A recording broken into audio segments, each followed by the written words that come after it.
साथियों नमस्कार। साथियों, देश को बजट मिल चुका है और इस बजट से देश बहुत खुश है क्योंकि सभी को इनकम टैक्स में रिलीफ मिला है और सबसे ज्यादा खुश है हमारा मिडिल क्लास, जिसको 12 लाख तक की सालाना आय में कोई टैक्स नहीं देना, पूरी तरह से कर मुक्त हो चुका है। इस समय बजट को लेकर के काफी चर्चाएं हैं। हम आपको बजट के बारे में पूरी जानकारी देंगे, सब कुछ बताएंगे, क्या क्या चीजें बताई हैं सरकार ने, क्या क्या होने वाला है, और यह भी बताएंगे कि पिछले 10 साल में मोदी किस तरह से इकोनॉमी को संभाल रहे थे और अब इकोनॉमी कहां जाने वाली है। देखिए, 2014 में जब मोदी जी आए थे तो उससे पहले कांग्रेस सरकार ने इतने घोटाले कर दिए थे कि सरकार एक तो घाटे में थी बहुत ज्यादा, और जो पब्लिक है उसका सरकार से भरोसा उठ गया था। पब्लिक किसी भी स्कीम पर, किसी भी चीज पर विश्वास नहीं कर पा रही थी कि उसे बेनिफिट मिलेगा या नहीं। एक टाइम पर राजीव गांधी भी कह चुके थे कि हम ऊपर से 1 रुपया भेजते हैं तो पब्लिक को 15 पैसे पहुंच पाते हैं, क्योंकि बीच में करप्शन हो जाता है।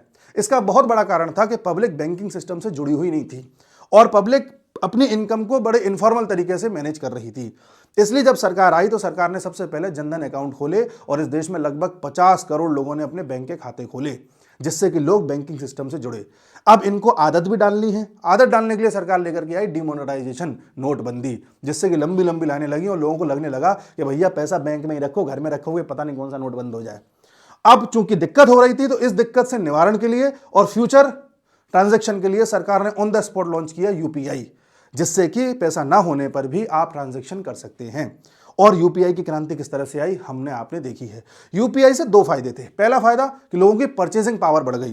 पहले क्या था, कैश रहता था, मान लो नहीं हुआ तो आदमी कुछ खरीदने गया, फिर मन उसका बदल जाता था, लौट आता था। अब क्या है, आपके पास कैश नहीं है, मोबाइल तो है ही है, आप दुकान पे गए, आपका मन कर गया कुछ खरीदने का, आपने कहा चलो ठीक है ये लो, कर दिया। पहले मन बदलने के कारण चीजें उतनी खरीदी नहीं जाती थी जितनी अब आदमी खरीदने लगा है। यूपीआई का फायदा पहला। दूसरा फायदा यह है कि इसमें 2 नंबर का ट्रांजैक्शन होना नामुमकिन है। ज्यादातर चीजें या लोग, हम और आप जो करते हैं, वो 1 नंबर का ही ट्रांजैक्शन होता है। तो काले धन का जो एक आदत पड़ गई थी सबको, वो काफी हद तक कंट्रोल हुई है। उसके बाद धीरे धीरे सरकार मुद्रा योजना लेकर के आई, मेक इन इंडिया को आगे बढ़ाया, डिजिटल इंडिया को आगे बढ़ाया, जिससे कि लोगों में पैसा खर्च करने की आदत बने और लोग ये समझें कि बैंक में पैसा रखने से पैसा फिर लोगों को लोन के रूप में मिलता है, उससे इन्वेस्टमेंट होता है, कैपिटल तैयार होता है और देश का विकास होता है। और जो लोग अपना धंधा खोलना चाहते हैं उनको भी बैंक से पैसा मिल सकता है, मुद्रा लोन के जरिए मिल सकता है और ईज ऑफ डूइंग बिजनेस के जरिए मिल सकता है। तो लोगों को सरकार ने आदत डाली कि पैसे को इन्वेस्ट करना सीखो। ये नहीं कि घर में लाके अपना सैलरी को रख लिया और वहीं से आप उसे खर्च कर रहे हैं, नहीं, इसको इन्वेस्ट करना सीखो। लोगों को ये सिखाया। उसके बाद इंफ्रास्ट्रक्चर पर ध्यान दिया, क्योंकि दुनिया में जो नंबर 1 देश है इकोनॉमी के मामले में, सुपर पावर जो है, वो हर मामले में इंफ्रास्ट्रक्चर में भी नंबर 1 है। यूएसए रेलवे नेटवर्क में नंबर 1, एयरपोर्ट्स में नंबर 1, आपका सड़क मार्ग में नंबर 1, जल मार्ग में नंबर 1, हर तरीके से उसने कनेक्टिविटी को मजबूत कर रखा है, इंफ्रास्ट्रक्चर को मजबूत कर रखा है। इसलिए आज वो दुनिया का सबसे अमीर देश है। यही काम भारत में चलाया जा रहा है पिछले 10 साल से। हालांकि इन सब स्टेप्स में लोगों को दिक्कत हुई, लेकिन जब लोगों को ये लगने लगा कि अब तो यार सरकार पूरी तरह से हमें चूसी ले रही है, अब तो सरकार हमें रिलीफ नहीं देगी, क्या करें क्या करें, वहीं सरकार ने रिलीफ दे दिया, क्योंकि अब इकोनॉमी को आगे बढ़ाना है। इस बार के बजट में आप देखोगे कोई ऐसा सेक्शन नहीं है सोसाइटी का जिसके लिए कोई ना कोई खुशखबरी ना हो। अब सरकार इंफ्रास्ट्रक्चर को तो बढ़ा ही रही है, सरकार हेल्थ और एजुकेशन पर तो ध्यान दे ही रही है, पहले भी दे रही थी, अब भी दे रही है। सबसे ज्यादा ध्यान अब सरकार दे रही है कि लोग कैसे भी करके अपना धंधा करना स्टार्ट करें। इस बार आप देखिए, क्रेडिट कार्ड की लिमिट को बढ़ाया गया है, जो लोग एमएसएमई खोलते हैं उनको सुविधाएं दी गई हैं, एससी एसटी और जो वुमेन हैं उनको भी जो है लोन देने की जो कैप है उसको बढ़ाया गया है, फार्मर्स को क्रेडिट कार्ड की जो कैप है उसको बढ़ाया गया है, ताकि लोग खर्चा करें और धंधा बनाएं अपना। सरकारी नौकरी ही ना करते रहें, क्योंकि सरकारी नौकरी से सबको रोजगार नहीं मिल सकता। और सरकार ने दूसरा ध्यान दिया है इंश्योरेंस पर भी। इस बार एफडीआई 100% कर दिया इंश्योरेंस सेक्टर में, क्योंकि हर इंसान ये सुनिश्चित करे कि उसे इंश्योरेंस मिला रहे। आने वाले समय में कुछ पता नहीं कौन सी इमरजेंसी आ जाए, कौन सी हेल्थ को दिक्कत हो जाए, कब किसके साथ क्या हो जाए, तो फ्यूचर किसी का भी बर्बाद ना हो, इसके लिए सरकार इस पर भी ध्यान दे रही है। आप भी ध्यान दीजिए, क्योंकि सरकार तो देश का बजट संभाल ही रही है। आपका बजट किस तरह से संभल रहा है, इस पर आपको ध्यान देने की आवश्यकता है, क्योंकि अब टैक्स में भी बेनिफिट मिल गया है। तो जो पैसा बच रहा है उसे उस जगह इन्वेस्ट करें जहां से आपका फ्यूचर सिक्योर हो। मैं आपको 2 चीजें बता रहा हूं जिसमें इन्वेस्ट करके आप फ्यूचर को पूरी तरह से सिक्योर कर सकते हैं और आपको टेंशन की जरूरत नहीं रहेगी। एक है आपका टर्म इंश्योरेंस, दूसरा है आपका हेल्थ इंश्योरेंस। टर्म इंश्योरेंस एक ऐसी व्यवस्था है जिसमें मान लो आपको कल को कुछ हो गया तो आपके परिवार को कोई वित्तीय संकट नहीं देखना पड़ेगा। इसमें आपको मात्र 600 से 700 रुपए महीने खर्च करने होंगे और आपके परिवार को 2 करोड़ तक का बेनिफिट मिल सकता है, जिसको बढ़वा करके 20 करोड़ तक का भी किया जा सकता है जी। और इसमें आजकल इतनी ज़्यादा सुविधाएं हैं, कई ऐसी कंपनीज हैं जो अच्छे दाम पर अच्छा बेनिफिट दे रही हैं। मैंने अपने डिस्क्रिप्शन में भी लिंक दे रखा है, उस पर क्लिक करके आप ऐसे कई पार्टनर्स को कंपेयर कर सकते हैं जो आपको अच्छा ऑफर कर रहे हैं। इसमें अगर आप ऑनलाइन आवेदन करते हैं तो 15% तक की छूट भी मिलती है और इसमें टैक्स बेनिफिट भी है। 1.5 लाख तक का टैक्स बेनिफिट मिलता है अंडर सेक्शन 80C। इसमें आपको 24/7 क्लेम असिस्टेंस भी मिलता है और रिलेशनशिप मैनेजर भी मिलता है। इसलिए टर्म इंश्योरेंस के बारे में जानकारी लें, पूरी तरह से जानें और इसको जल्द से जल्द अपने लिए लागू करवाएं। दूसरा होता है हेल्थ इंश्योरेंस। हेल्थ इंश्योरेंस का मतलब आपको पता है आजकल किस तरह से अस्पतालों का खर्चा बढ़ गया है। कल को मान लो आपके साथ कोई अनहोनी हो गई, कोई बीमारी हो गई, कुछ भी हो गया, तो हेल्थ इंश्योरेंस में आप महीने का 400 से 500 रुपया खर्च करके अपने आप को 1 करोड़ तक के कवर में ला सकते हैं। यानी कि कल को आपके साथ कुछ भी होता है तो अस्पताल का पूरा खर्च इंश्योरेंस कंपनी उठाएगी। इसमें भी आपको टैक्स में बेनिफिट मिलता है लगभग 75,000 रुपए का अंडर सेक्शन 80D। और इसमें अगर आप ऑनलाइन आवेदन करते हैं, मैंने डिस्क्रिप्शन में लिंक दे रखा है, तब भी आपको इसमें लगभग 25% तक की छूट मिलती है। आप चाहें तो लिंक पर क्लिक करके डिटेल डाल करके पूरी जानकारी ले सकते हैं। इसमें आपको 30 मिनट कस्टमर सपोर्ट भी मिलेगा और अगर आप चाहें तो आप अपने लिए अपॉइंटमेंट बुक कर सकते हैं। एक व्यक्ति आपके घर पर आएगा, फेस टू फेस आपके सारे डाउट क्लियर करेगा और आप चाहें तो ऑफलाइन भी ले सकते हैं। इसलिए जल्द से जल्द अपने आप को सिक्योर करिए और टेंशन मुक्त रहिए। अब देखते हैं कि सरकार किस तरह से देश को सिक्योर करने की बात उठा रही है। देखिए भाई, सबसे ज्यादा ध्यान दिया गया है मिडिल क्लास पर, लेकिन एग्रीकल्चर को भी छोड़ा नहीं है। एग्रीकल्चर में कई ऐसी घोषणाएं की गई हैं जिसके जरिए फार्मर्स को लाभ होगा। सबसे पहले हमारे देश के ऐसे 100 शहर जहां पर प्रोडक्टिविटी कम है, वहां पर फार्मर्स को फायदा पहुंचाने के लिए अलग अलग स्कीम्स लागू करी जाएंगी और इससे लगभग देश के 1.7 करोड़ फार्मर्स को फायदा होगा। यानी कि देश में 100 शहरों को टारगेट किया जाएगा, उनके किसानों को टारगेट किया जाएगा कि कैसे भी अपनी स्थिति को ठीक करो। दूसरा लेकर के आए हैं, पहले किसान क्रेडिट कार्ड की जो लिमिट है वो 3 लाख हुआ करती थी, जिसको बढ़ा करके अब 5 लाख कर दिया गया है। जैसे क्रेडिट कार्ड होता है, बाद में चुका देना पैसा, ऐसे किसानों के लिए भी होता था, जिसकी लिमिट को बढ़ा दिया गया है। इससे भी किसान को फायदा होगा। उसके साथ ही आप देखें तो हमारे देश में कॉटन प्रोडक्टिविटी को बढ़ाने के लिए काम किया जा रहा है। अगले 5 साल की एक योजना बनाई है जिसमें कैसे भी करके कपास के उत्पादन को बढ़ाया जाएगा और कॉटन को ज़्यादा से ज़्यादा एक्सपोर्ट किया जाएगा। जानते हैं क्यों? क्योंकि बांग्लादेश इस चीज़ का हब था, टेक्सटाइल का हब था, कपड़े बना बना करके बेच रहा था। अब भारत जहां कॉटन की प्रोडक्टिविटी बढ़ा देगा, वहां पर भारत न सिर्फ कॉटन को भी एक्सपोर्ट कर सकता है, कॉटन से बड़े कपड़ों को भी एक्सपोर्ट कर सकता है। अभी बांग्लादेश क्या करता है, कॉटन वगैरह भारत से सबसे ज़्यादा नहीं लेता है अफ्रीका से। तो हम अफ्रीका को बीट करना चाहते हैं, ऐसा शायद थॉट है सरकार का, इसलिए कॉटन पर ध्यान दिया जा रहा है। साथ ही पल्सेस पर ध्यान दिया जा रहा है, दालों पर। हमारे देश में दाल दुनिया में सबसे ज़्यादा उत्पादित होती हैं, लेकिन सबसे ज़्यादा खा भी हम ही जाते हैं। इतना ज़्यादा खा जाते हैं कि सबसे ज़्यादा उत्पादित होने के बावजूद भी हमें बाहर से मंगानी पड़ती हैं। तो सरकार चाहती है कि हमें दाल का इंपोर्ट ना करना पड़े, इसलिए दाल का प्रोडक्शन बढ़ाने के लिए भी काम किया जा रहा है। उसके साथ ही सरकार ने कहा है कि बिहार में हम एक मखाना सेंटर खोलेंगे, एक तरीके से, जिसमें मखाना, आपने देखा होगा, मखाने के उत्पादन को बढ़ाया जाएगा, मखाना बोर्ड बनाया जाएगा जिसके जरिए इसके उत्पादन से भी हम पैसा कमा सके। उसके साथ ही किसानों को HYV सीड्स की प्रोडक्टिविटी बढ़ाने के लिए भी ध्यान दिया जाएगा। यानी कि जो हाई यील्ड वैरायटी सीड्स होते हैं जिससे कि उत्पादकता बढ़ती है, वो किसानों को और ज़्यादा पहुंचाने की कोशिश करी जाएगी, इनको उत्पादन को भी बढ़ाया जाएगा। ये सब किसानों के लिए किया जाएगा जिससे कि किसानों की प्रोडक्टिविटी बढ़े और पैसा कमा सकें। उसके साथ ही सरकार ध्यान दे रही है सीनियर सिटीजन पर भी। सीनियर सिटीजन को सबसे ज़्यादा फायदा दिया है TCS में।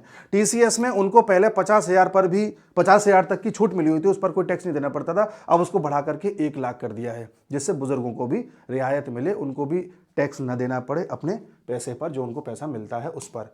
साथ ही ध्यान दिया गया है एजुकेशन सेक्टर में। एजुकेशन सेक्टर में बोला गया है कि जो IITs की सीट्स हैं उनकी संख्या को दोगुना कर दिया जाएगा और मेडिकल में अभी पहले साल में 10,000 सीट्स बढ़ाई जाएंगी और अगले 5 साल में मेडिकल की लगभग 75,000 सीट्स और बढ़ाई जाएंगी। ये एक बड़ा कदम है, इस क्षेत्र में काम होना चाहिए। और साथ ही अटल टिंकरिंग लैब्स बनाई जाएंगी, ब्रॉडबैंड कनेक्टिविटी को बढ़ाया जाएगा गवर्नमेंट स्कूल्स में। हमारे देश में आज केवल 50% स्कूल ऐसे हैं जहां पर ब्रॉडबैंड है, यानी कि इंटरनेट पहुंचता है। 50% स्कूल ऐसे हैं जहां नहीं पहुंचता, वहां पर पहुंचाया जाएगा, उस पर काम हो रहा है। और साथ ही एआई के क्षेत्र में भी काम किया जाएगा। इसमें भी अलग अलग सेंटर बनाए जाएंगे, एआई सेंटर बनाए जाएंगे, और एआई के लिए पैसा भी अलग से दिया गया 500 करोड़ का, जिसके लोगों को एआई के बारे में जानकारी दी जाए, उनको स्किल डेवलप कराई जाए। और साथ ही ध्यान दिया गया है हेल्थ सेक्टर में, जहां पर सरकार ने लगभग 1 लाख करोड़ का बजट निकाला है हेल्थ सेक्टर के लिए, जो कि 2014 और 15 की तुलना में लगभग 191% अधिक है। ये देखिए 191% अधिक है 2014-15 की तुलना में। सरकार हेल्थ सेक्टर में इसलिए ध्यान दे रही है क्योंकि जब से कोरोना आया है तब से लोगों को फाइनेंशियली बहुत लॉसेस हुए हैं, लोगों की नौकरियां गई हैं, लोगों का इलाज में बहुत पैसा खर्च हुआ है, और लोग इस चीज़ को जान नहीं रहे हैं कि हेल्थ एक ऐसी चीज़ है कि कल को जरा सी भी बीमारी लग गई तो आपके कब 10 लाख रुपए खर्च आ जाता है आपको पता नहीं चलेगा। जिंदगी भर की कमाई एक झटके में चली जाती है। इसलिए सरकार इस चीज़ पर बहुत ध्यान दे रही है, और इसमें सबसे ज़्यादा ध्यान दिया जा रहा है डे केयर सेंटर्स पर, और इसमें भी कैंसर सेंटर खोले जाएंगे। हर शहर में डे केयर सेंटर, आपके शहर में एक सेंटर होगा जहां पर कैंसर के बारे में जाके जानकारी ले सकते हैं, इलाज करा सकते हैं, जांच करा सकते हैं। एक बड़ा कदम है ये। और सरकार ने अपने health and family welfare department के लिए 85% की बढ़ोतरी भी करी है 2017 की तुलना में। 17 की तुलना में 85% की जो है बढ़ोतरी कर दी गई है। तो ये हेल्थ के सेक्टर में सरकार काम कर रही है। उसके साथ ही सरकार ने, अगर आप लोन के हिसाब से देखें, एमएसएमई के हिसाब से देखें, इन्वेस्टमेंट के हिसाब से देखें, आप अपना खुद का धंधा करना चाहते हैं तो उस पर भी सरकार ध्यान दे रही है। तो इसमें जो महिलाएं हैं पहली बार जो पैसा लगा रही हैं, या SC ST एंटरप्रेन्योर्स हैं, उनको 2 करोड़ तक का लोन दे रही है सरकार। जो राहुल गांधी बात बात बात पूछते रहते हैं कि बताइए कितने STs के लिए कितना काम हुआ, SCs के लिए कितना काम हुआ, बजट बनाने वाले में किस जाति के कितने लोग थे, आपको तो पता ही है किस तरह से वो पूछते हैं। आप वो इस चीज़ पर जवाब दें कि जब SC ST एंटरप्रेन्योर्स के लिए सरकार इतना लोन देने को तैयार है, अब इस पर राहुल गांधी क्या कहेंगे। साथ ही सरकार ने MSME की डेफिनेशन को भी बदल दिया है। यानी कि पहले अगर आप अपने लिए कोई धंधा खोलते हैं, MSME खोलते हैं और उसमें 1 करोड़ का इन्वेस्टमेंट करते हैं तो इसे माइक्रो MSME बोला जाएगा। अगर आप उसमें 5 करोड़ का करते हैं तो स्मॉल MSME बोला जाएगा। अगर 10 करोड़ का करते हैं तो मीडियम MSME बोला जाएगा। अब इसको बदल दिया है। अब अगर आप 2.5 करोड़ का इन्वेस्टमेंट कर रहे हैं तो माइक्रो, अगर आप 25 करोड़ का कर रहे हैं तो स्मॉल, और अगर आप 125 करोड़ का कर रहे हैं तो आपका मीडियम कहलाएगा। इस तरह से सरकार ने MSME की डेफिनेशन को भी बदला है। जो लोग MSME के क्षेत्र में नए गए हैं उनको भी क्रेडिट कार्ड में बढ़ोतरी दी गई है, और अब उनको 5 लाख तक का जो है क्रेडिट कार्ड में लिमिट कर दी गई है, और ऐसे 10 लाख क्रेडिट कार्ड सरकार देगी लोगों को जो अपने नए धंधे में गए हैं और कुछ करना चाहते हैं। तो इस सेक्टर पर भी ध्यान दिया है।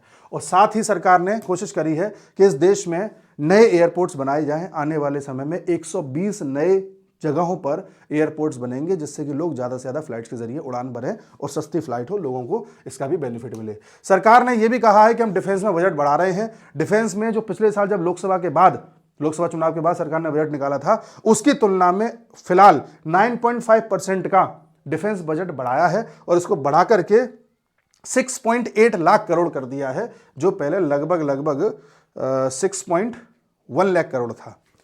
अब इसको थोड़ा सा बढ़ाया, कुछ खास नहीं बढ़ाया, बट हाँ इस बढ़ोतरी से डिफेंस में और इक्विपमेंट खरीदे जाएंगे, मेक इन इंडिया पर ध्यान दिया जाएगा, आत्मनिर्भर भारत को और ज़्यादा सशक्त किया जाएगा, वो सारी चीज़ें चलेंगी।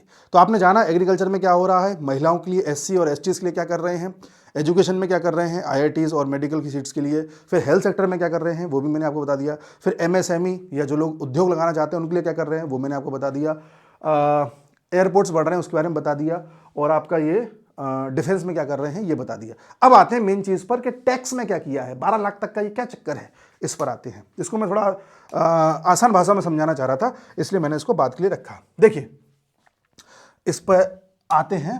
देखिए अभी तक जो स्लैब चल रहे थे वो ये थे कि अगर आपको 7 लाख तक की इनकम होती है पूरे साल में, 7 लाख तक की, तो आप टैक्स के स्लैब में नहीं आते, आप टैक्स से मुक्त हैं, आपको देखना भी नहीं है टैक्स की तरफ।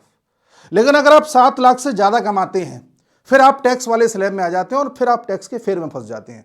मान लीजिए आप कमाते हैं 10 लाख रुपए महीने, फर्ज कीजिए, तो कुछ लोगों को यह लगता है कि 10 लाख में 7 लाख तक तो छूट है, जो 3 लाख बचा उस पर टैक्स लगेगा।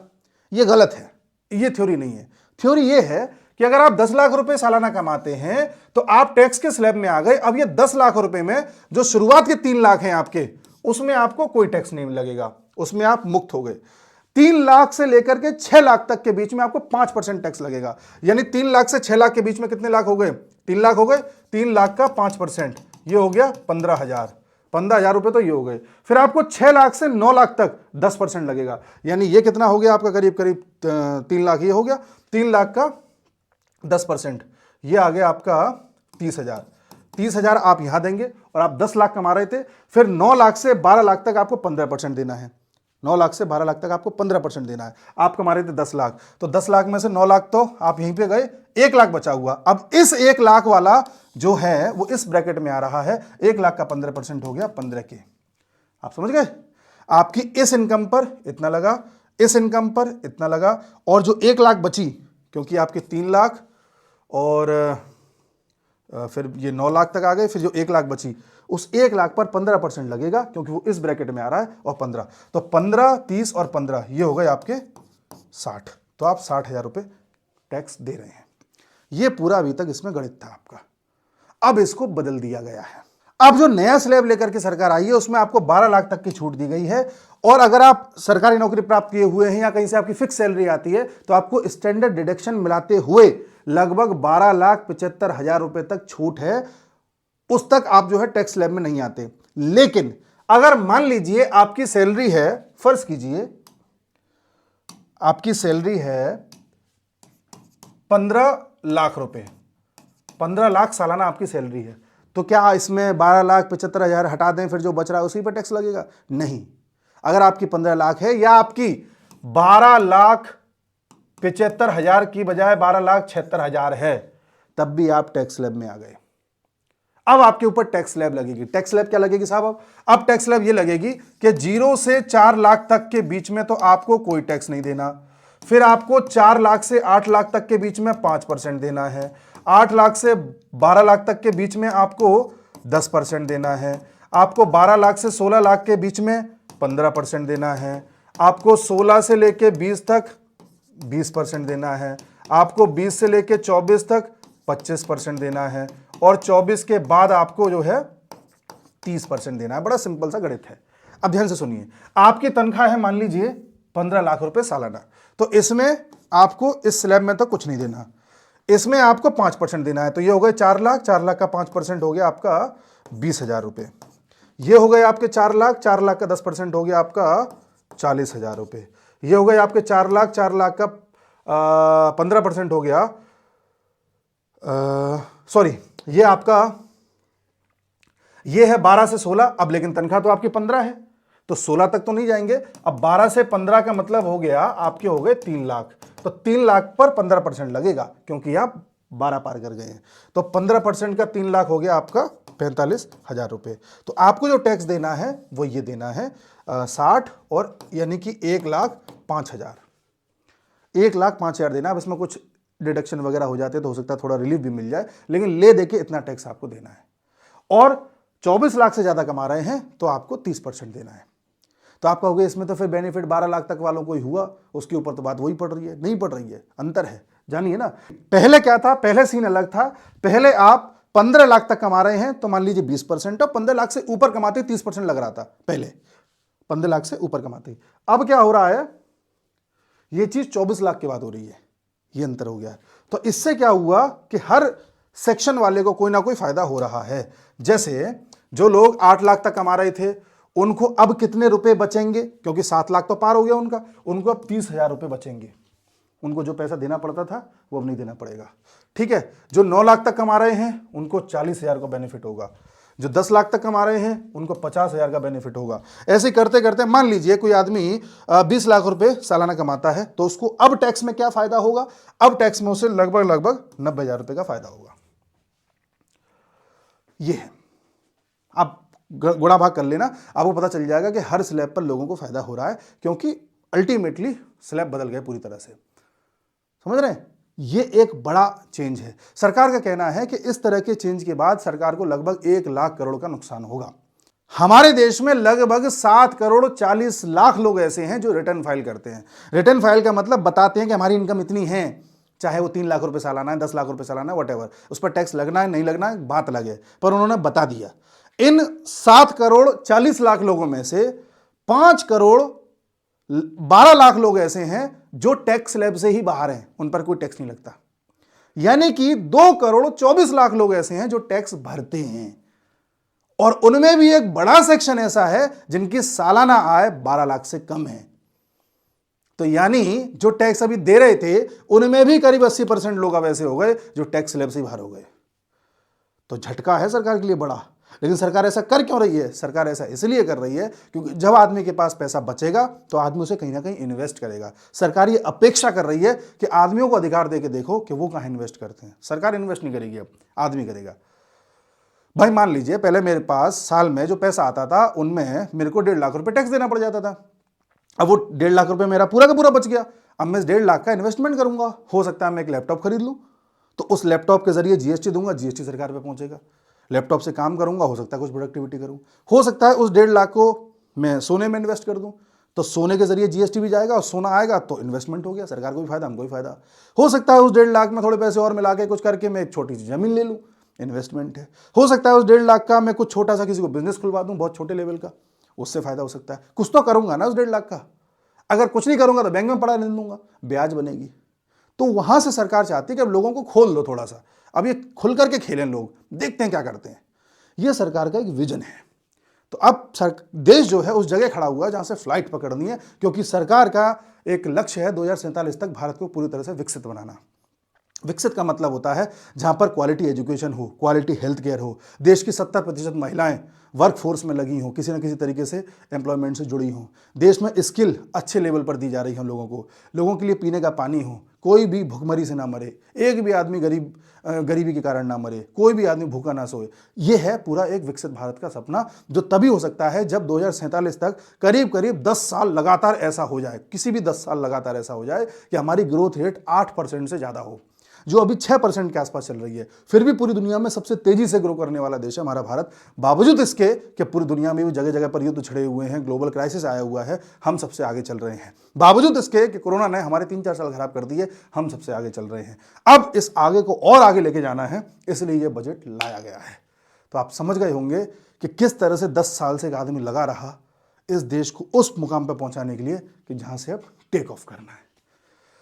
आप भी इस वीडियो को देखने के बाद ये समझ रहे होंगे कि आपको भी इन्वेस्टमेंट स्मार्ट करना है। सबसे पहले हेल्थ पर और टर्म पर इन्वेस्टमेंट करिए, अपना बजट अपने हाथ में रखिए, अपने आप को भी इस तरीके से बैलेंस करिए कि कोई पैसे की प्रॉब्लम आपको परेशान ना कर सके। डिस्क्रिप्शन में लिंक है, क्लिक करिए और देखिए कि आपके लिए क्या बेस्ट है। धन्यवाद।